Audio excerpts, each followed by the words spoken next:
I'm Rachel Horgan. Join me each episode as I sit down with a guest co-host covering the latest business stories in the Seattle area.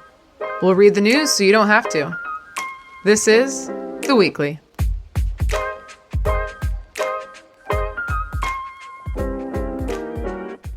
Okay, hey everybody, I'm back from Raleigh, North Carolina. Thank you everyone for, I took a week off from the podcast. I just needed it. I was in Raleigh for a week, and if you remember from an episode a while back, I'd mentioned that it was at the Raleigh Convention Center and it caught fire. So we weren't sure if this event was really going to happen, and then they fixed it, and then the week that we were supposed to go out there was a huge snowstorm that hit Raleigh, so canceled flights, things like that. But we made it through. It was a 1,000-person sales kickoff, and it all went well. There was one behind the scenes, which was water bottle gate, I guess we're calling it.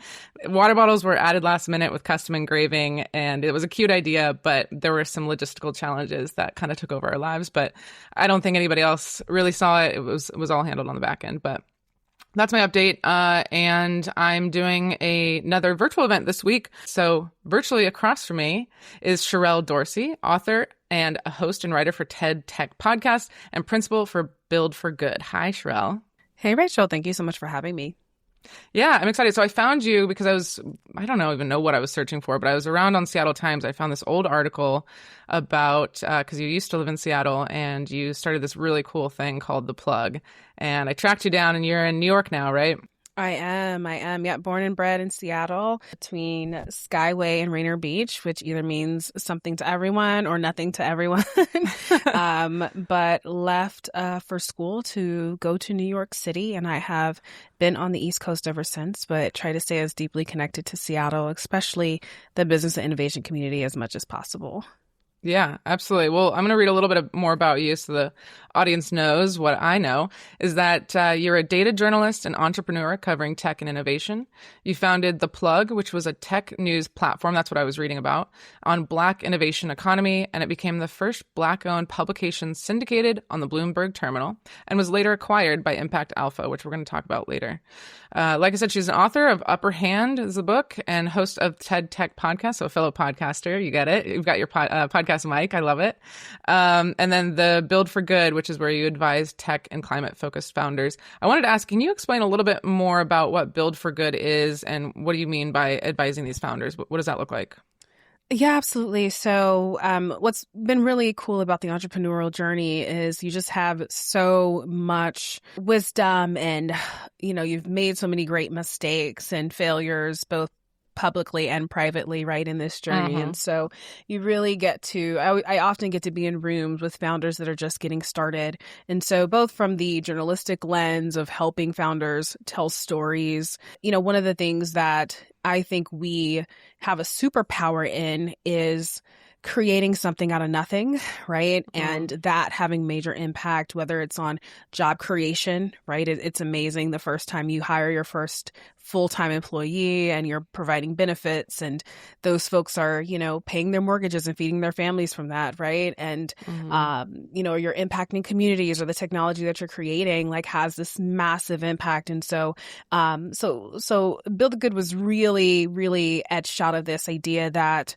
anything that we do, right, as entrepreneurs, as builders, as innovators, it has to be for the good, right? Why are we in this if we're not making the world a better place in whatever industry that is? And so being tapped to support early stage startups, and then also individual founders, because the founder journey is in and of itself such a transformative experience. And so helping founders tell their stories better, how to tell their stories to investors, and especially those who are in spaces like climate or impact broadly. A lot of times it's not just about the facts and the figures and the data. It's about how do you connect, right? How do you connect to the human condition and the human experience? And so I get to work one-on-one with founders. I get to work privately with teams in a variety of different capacities who are building really cool things and just helping them really hone in both on their messaging and also just their narrative frameworks for what they're building.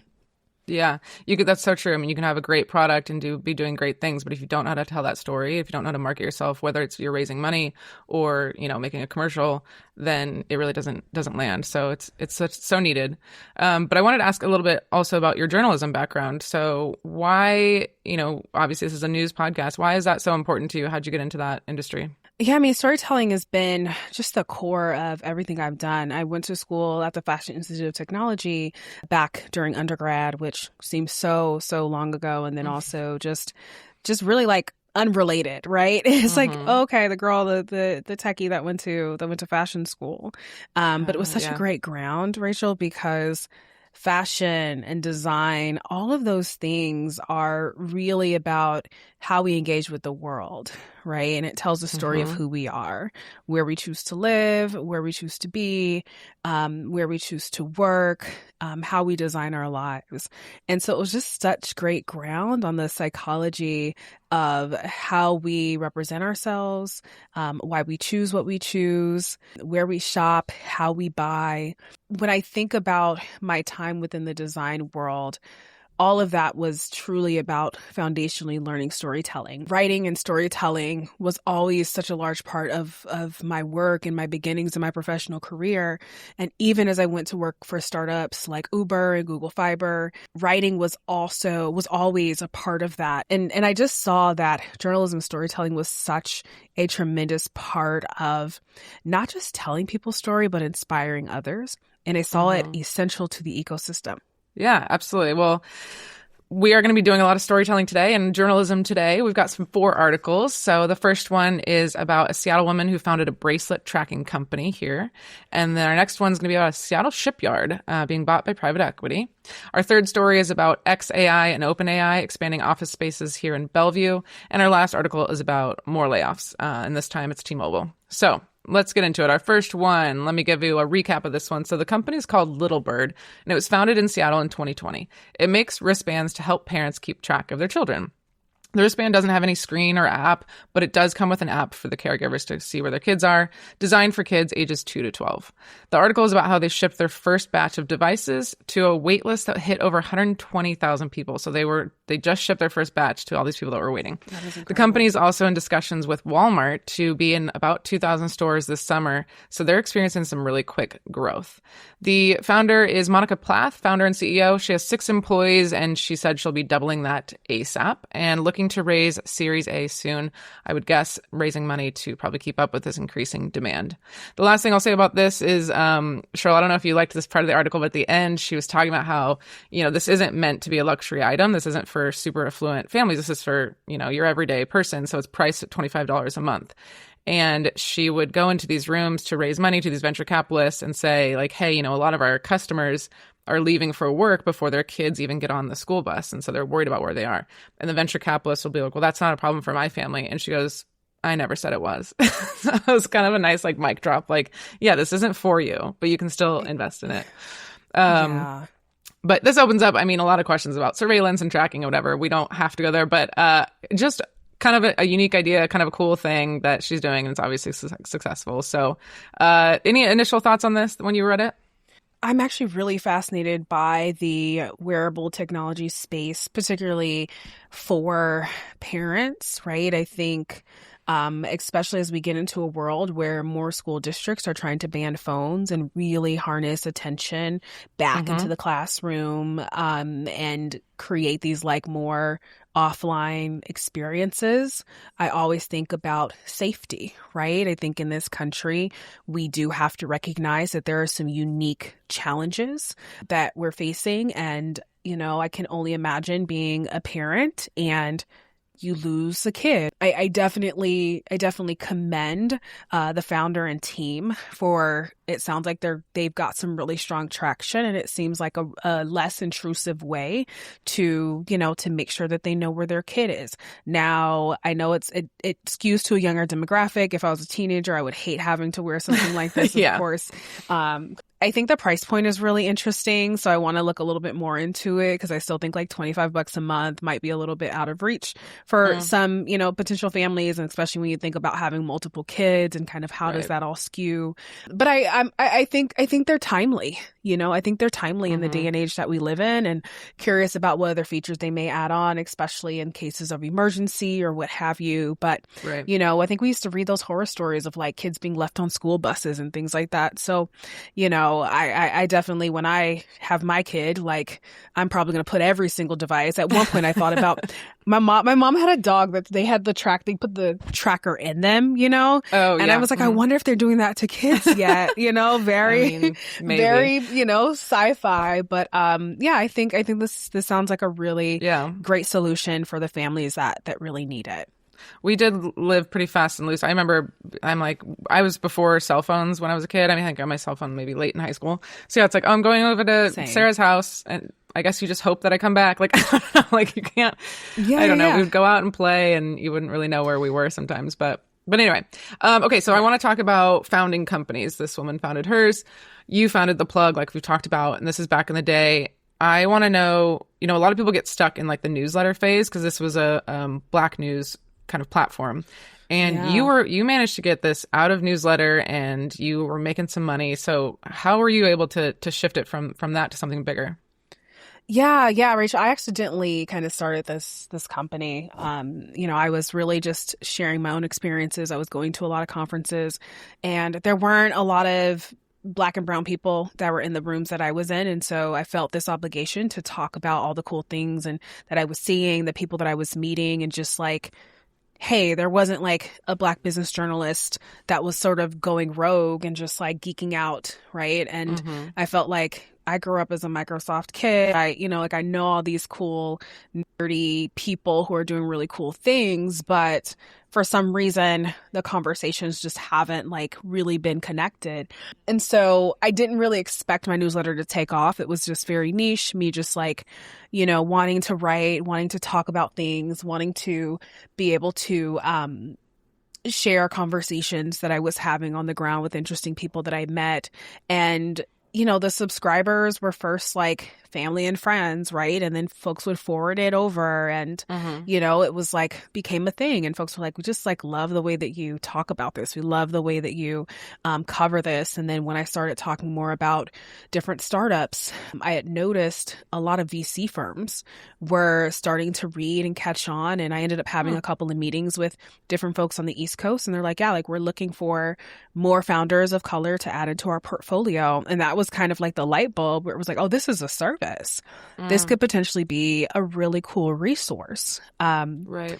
And for me, especially working in fast-growing startups where data and analytics was deeply significant to how you ran a business, when I was doing research and trying to understand, how many Black startups exist? And then we're in the era of like, I think WeWork was opening an office like every 57 seconds. It was like a weird statistic, right? Yes. Back in the day.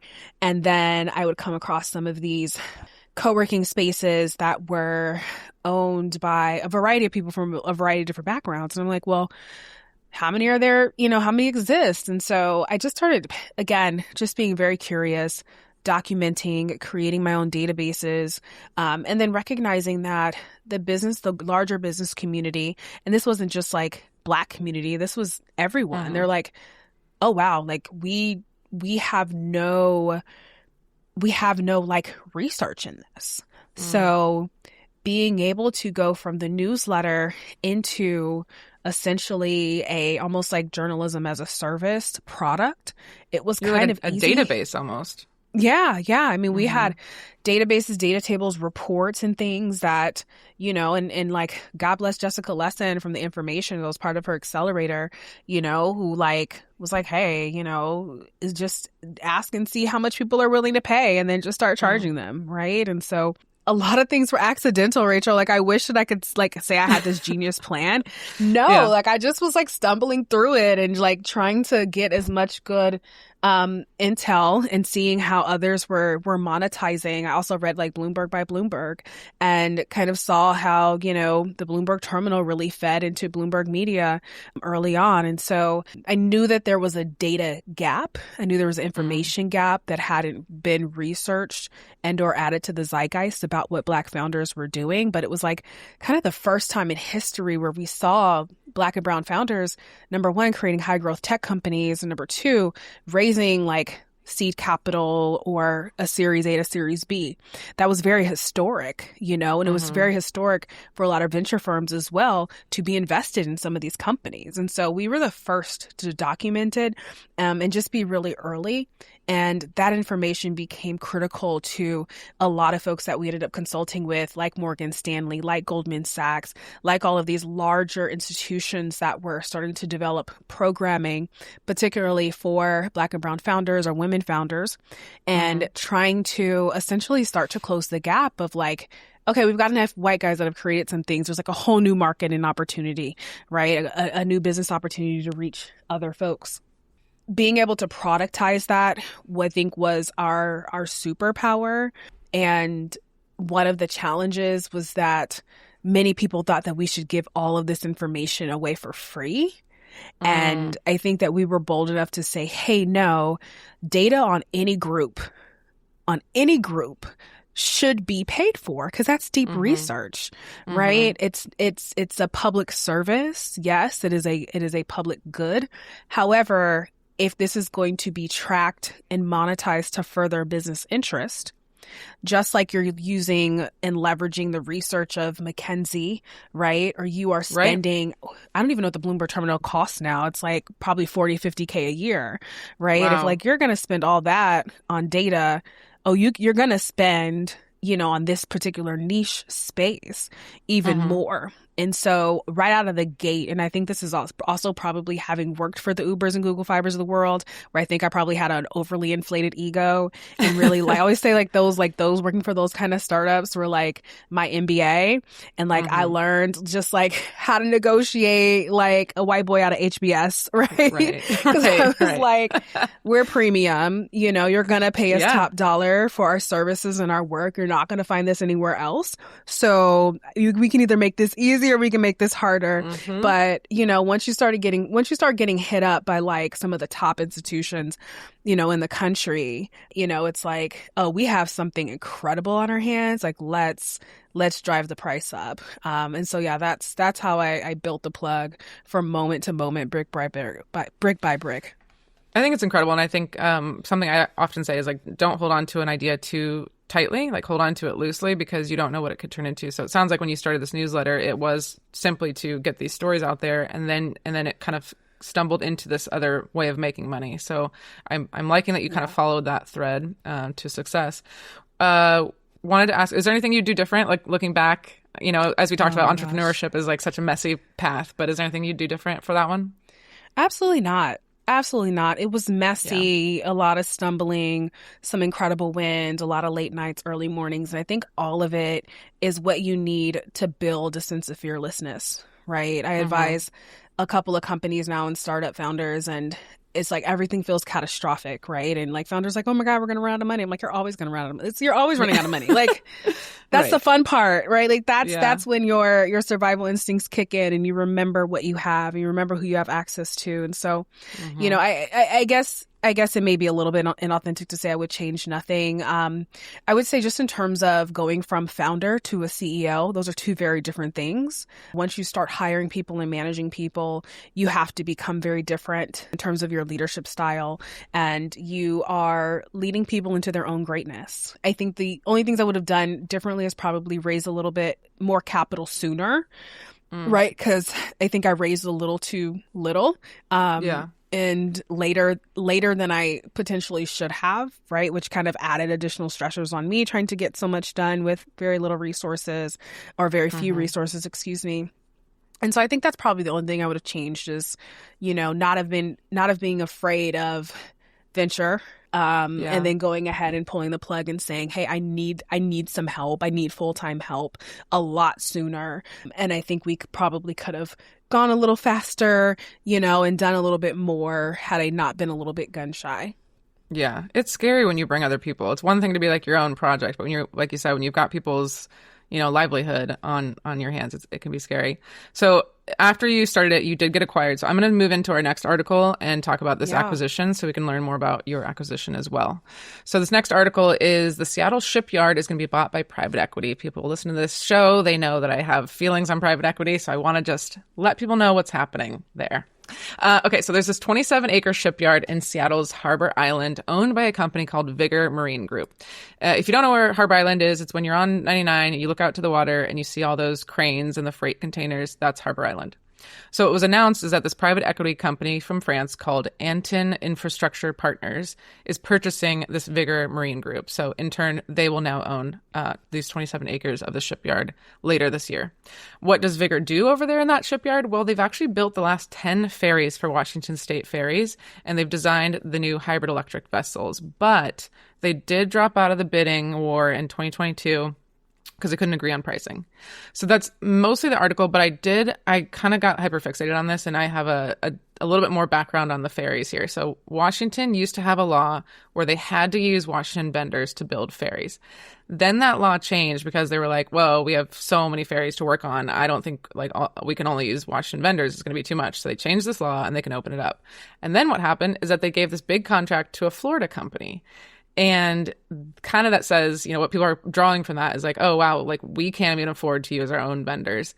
And that's even with a 13% credit to compete. So Seattle or Washington vendors got a 13% credit to compete and still could not compete with these other states. One of the shipbuilders says that they would need closer to a 25% credit to make up for a lot of the taxes in Washington, the costs of labor, things like that to build in Washington. So there's a lot more to the whole Washington ferry stuff, but I thought that part was interesting. So I was really interested I would love to kind of hear your thoughts on the private equity firm purchase here, because I think we started with what the economies of scale sort of look like for local labor versus national labor.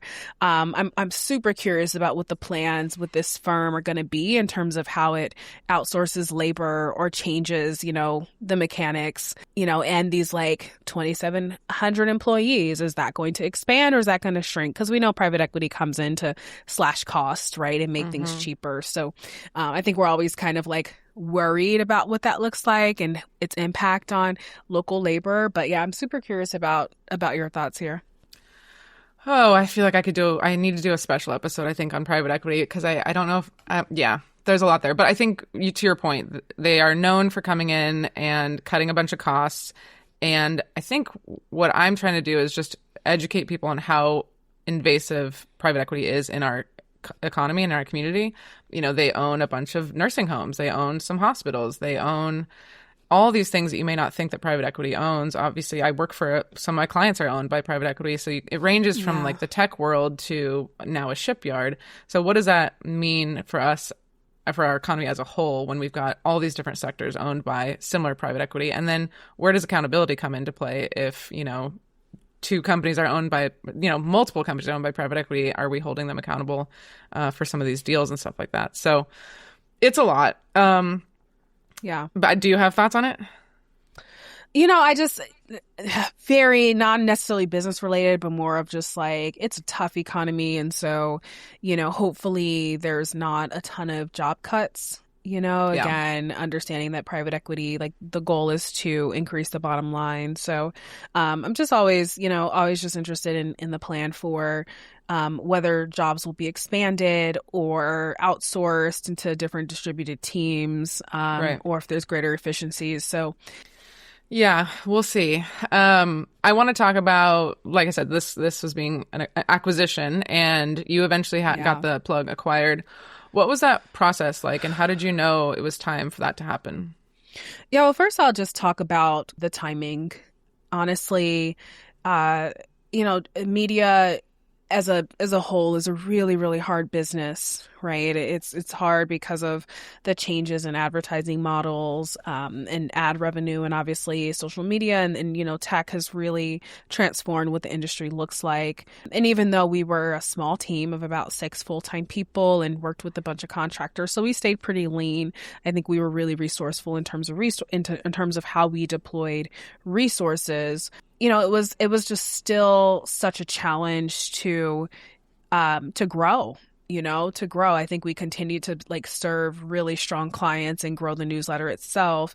But in terms of growing revenue, it almost felt like year to year, you're working twice as hard for, either the same or very small increments of dollars, because once, technology comes into play, it's, figuring out how to make things cheaper, right? And so that meant that ad dollars and media spend would go down. And then being niche, even though we were part of a lot of collective ad buying groups or what have you, when your burn rate is 100 to 200K a month, right? You getting a $7,000, ad rate from one team and you're piecemealing things together, it can be a bit of a challenge. So, in many ways, feeling like we were in a race all the time, right? While still producing high quality journalism. And so if I'm honest, I started to get a bit burnt out, at the end of the day. But then also I felt like we had reached so many of the goals of what we wanted to do to transform the industry, to expand journalistic reporting and data reporting, particularly on Black startups, Black VC firms, and having a point of analytics approach to how we were measuring the success of these companies.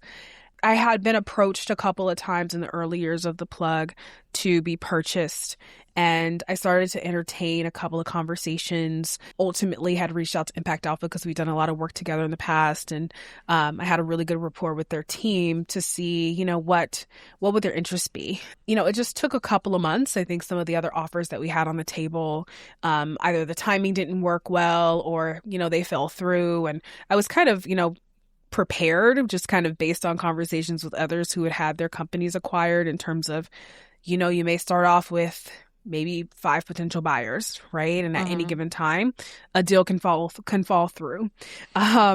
So, the hardest part, I will say, is that when you are negotiating a sell, having to figure out how and when to tell your team and to prepare your team, ensuring that they have strong landing places. I think at the time, Impact Alpha was maybe interested in, having maybe one person, join, in addition to our agreement for me to kind of be available for the transition for at least a year. So, everything can be is designed very differently depending on who you sell to. Yeah. And we weren't able to really talk about it based on some timing that Impact Alpha had. And then so it was a very interesting calculus of waiting for the ink to dry, rolling the team off. And like I said, I had such strong team members. So my first order of business, even before myself, because this also was like an emotional process for me. Yeah. To say hey, I've poured, 7 years into this business that completely transformed my life. And this has been so incredible. And now I'm ready to step away. It wasn't easy. You're like, I'm going to sell my baby, I'm selling my baby. It's deeply personal. And then you're like, this is my team who's like, yeah, we're going to join you from places like Forbes and CNN and the Weather Channel. And we're going to ride this right off the cliff with you, right? It takes a lot of courage to say, I'm going to join a startup, sink or swim. And then, trying to find ways to support, the team in terms of getting their next opportunity and, providing enough of a severance and making sure, there's money in the coffers to ensure that everyone, gets their just due. And then once we kind of announced that, the plug would be transitioning, I took about 2 weeks off. Yeah. And just turned off email, turned off text messages, and just allowed myself to kind of grieve, because I was like, well, for the first time in 7 years, I'm waking up and I don't have anything to do.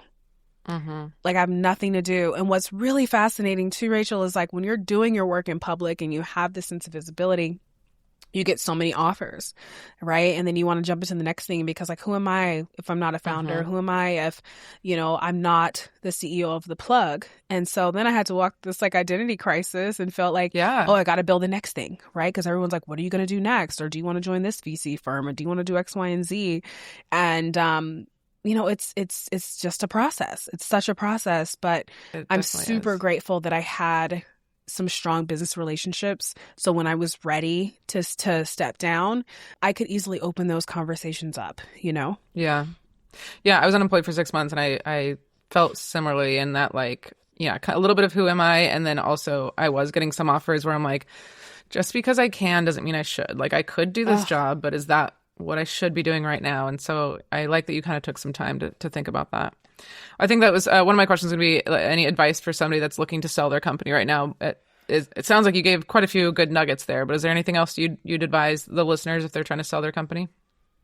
Yeah, honestly, it's just the logistics. Just have your ducks in a row, make sure your business processes and systems are, streamlined and easy to turn over. Because the biggest thing is like having a strong data room, ensuring that the way that you operate your business on every level is well documented and you have your SOPs and, Notion's kind of always like the operating system that we like to use. But that, the ins and outs of your business are just super well documented. And you may not even want to sell your business for a couple of years, but if you're even thinking about it, start also looking at comparisons with particular companies you may want to sell to. Look at their last maybe, 3 to 5 acquisitions and kind of see what were the core tenets of those particular deals. So it also gives you a range for what you might be able to sell your company for, and then just continue to strengthen your numbers so that you're a good candidate for acquisition for some of those companies. Yeah, that's great advice. Okay, we're going to move on to our third article. This one's about 2 different companies, xAI and OpenAI. They're both expanding their office space in Bellevue. So Elon Musk's xAI is opening their Seattle area engineering center, and they're leasing office space in Bellevue. And in case you missed it, Elon's other company, SpaceX, acquired xAI. Speaking of acquisitions, the other story is about OpenAI, the maker of ChatGPT. They signed a massive new lease in Bellevue, expanding their headquarters. So they used to occupy 2 floors in this office building, and now they're leasing 10 more floors. That's a huge jump. So overall, Seattle has the second most AI engineers behind Silicon Valley.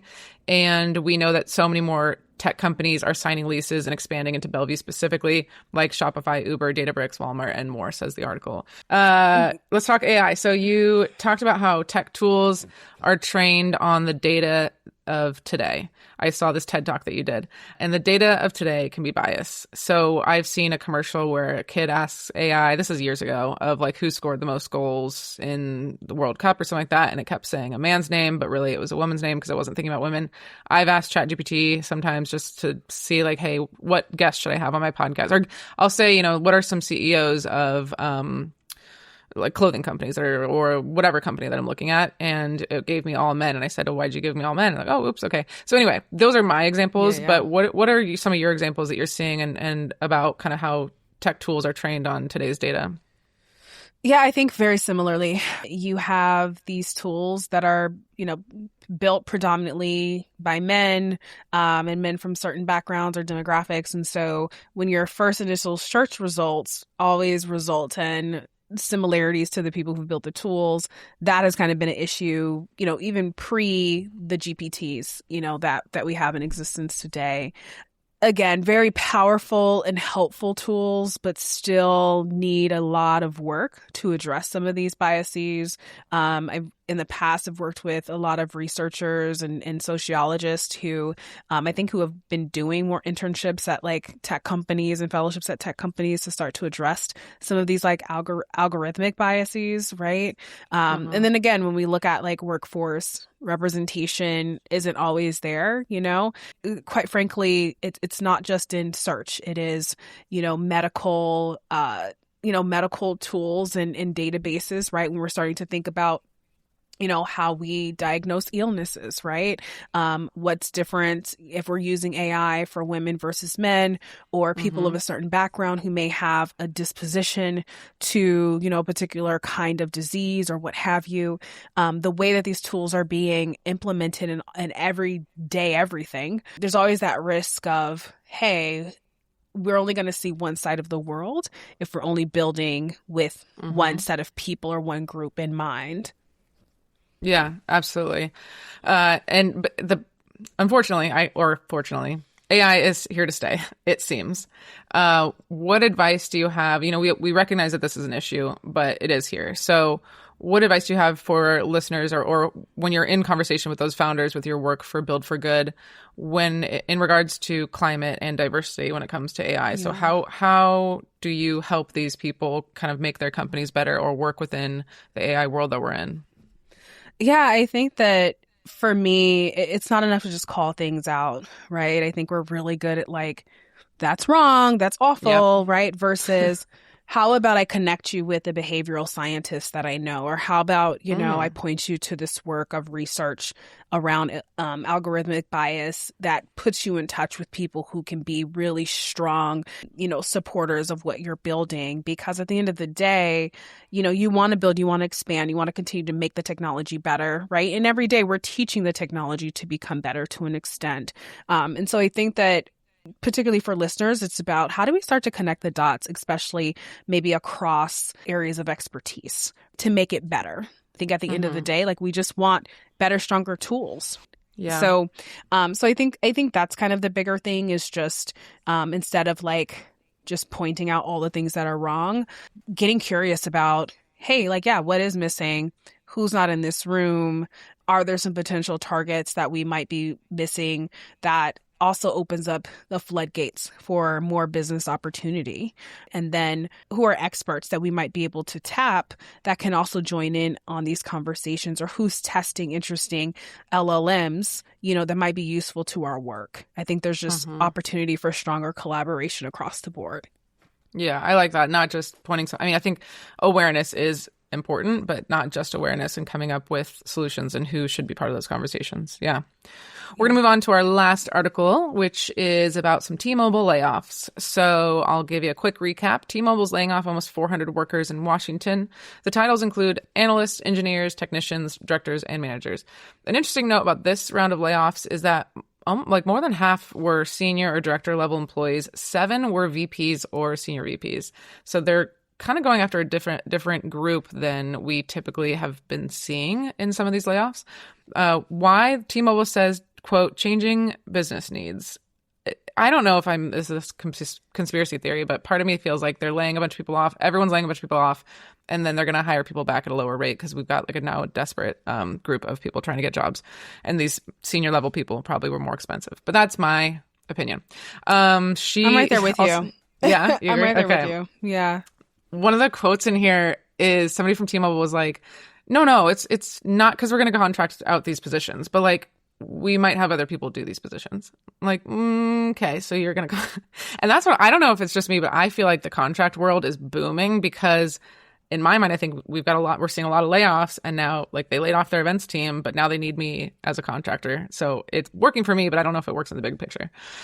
T-Mobile has 70,000 total employees. So this is not a huge portion of it, but there are 8,000 in Seattle. So we feel a little bit here. And I was kind of curious when I read about these layoffs, I thought, were they acquired recently? Did they have new leadership recently? And you look, and in November, they did get a new CEO. So he's, quote, digital forward. So I guess I'm not that surprised that he's like, I'm gonna make some changes around here. Last thing I'll say on this is that stock is down, but revenue is $18 billion in third quarter. That's revenue, not profit, but it is up 9% year over year. So I think I'm with you as well in terms of whether it's a year or 6 months from now where maybe there's internal promotions that, are providing a lower salary or external hiring, that reduces those costs. I think overall we're seeing the impact of creating efficiencies through technology and companies really deciding, is this actually needed or is this a redundancy? And then can we do this cheaper and much more efficiently through external, help and support? And I think that we come to this within corporate business every couple of years, right? I think that a lot of times that kind of contract consulting layer kind of gets pushed out, and then they have to bring in-house when things get a little bit messy. And so I think that this is the ebb and flow. Again, it's never great to hear about hundreds of people being laid off, unfortunately, but this is unfortunately, just the cycle of business. And I'd say people listening, if you were one of the laid off people, consider contract work, because it was a little intimidating at first, but it is a lot of fun and you can have some success there. So that's my advice. One question I had on this, and then we'll close out, which is, I'd mentioned at the top that you were a host of the TED Tech podcast. And so you've interviewed some really high level people when I was researching you. What's something you've learned from that experience of interviewing some of these people? I would be so intimidated to interview people who have had massive success. I think my first major CEO was like Steve Case, who founded AOL, right? And like, I know that name. It sounds so familiar. Okay, yeah. I mean, such a phenomenal leader. Very, very intentional. I think, especially when you consider like being on the early brink of the internet, right? And then down to someone like a Hamish McKenzie, who was like a journalist turned tech founder with Substack, right? Okay. And so what I've found across the board is nobody knows what they're doing. Nobody knows, right? It's a lot of educated guesses, but what is consistent is discussions around the needs of serving groups of people who weren't served well by the existing tools. And they had this unrelenting and unequivocal conviction about bringing this tool to solve that problem. And so, being able to have those conversations with founders, and even down to like a farmer in Kenya, right? Who's like, who has created like a coffee farm and a fish farm and using solar pumps, right? All of these journeys are about, I had to solve this problem for myself in some capacity, or I wish I would have had this. And so now when I'm not just building a product, you really get people who are passionate about, this is a solution for me and I want everyone in my position to have this. I think that always keeps us focused on passion and purpose, because you may or may not succeed, right? And that, because your driving force can't be, I'm going to sell this business for $1 billion, right? Or I'm going to build this to be $1 billion company. It has to be, I am so hyper-focused on my customer or my client and serving them well and listening to them and what they like to make the product better. And I'm driven by that, and I'm driven to get it right. And I'm driven to like close the knowledge gap between what I'm making assumptions about and actually how the product is being used in the wild. That is always the most fascinating part of the conversations that I have with founders and CEOs. Yes, and sometimes forgotten. I feel like sometimes people do get a little wrapped up in wanting to be $1 billion company, but the right ones and the good ones, I think, have that focus, like you said. Sherrell, we're going to close out the episode with a quick lightning round question, which is, what are you stopping doing in 2026? What are we leaving behind in 2025? We're not doing anymore. Yeah, I'm not going to every tech conference at all. I can't do it. I cannot. Yeah. I'm conferenced out. So I'm just mostly focused on conferences I haven't been to, more international spaces. I'm on the climate side of things. And so when I can get to climate tech conferences that are relevant and really fascinating, and I'll meet new people and new faces, like that's where I am, but no more like every single month on planes 2-3 times a month. It's a lot. So trying to slow that train down. I think that's great advice for people to be intentional about what events they're saying yes to. Yeah, I think that's really good advice for the listeners. Well, Sherrell, thank you so much for taking the time and dialing in for this episode. I really appreciate it. And you said you're going to be out in Seattle later this year, right? So hopefully we can meet up. Absolutely. I'm excited. Yeah, we gotta get some coffee, or actually probably head down to Duke's because I'm missing chowder. Let's do it. Yeah, let's do it. Do it. All right, cool. Well, thank you so much. Thank you for having me again, Rachel. This has been The Weekly, with production assistance from Nick Patry. If you liked what you heard, rate us and write a review on Apple Podcast or Spotify. We love listener feedback, so if you have any story suggestions, comments, or complaints, email us at info@theweeklyseattle.com. Make sure to check back next Sunday for the latest local business news. We'll see you next time.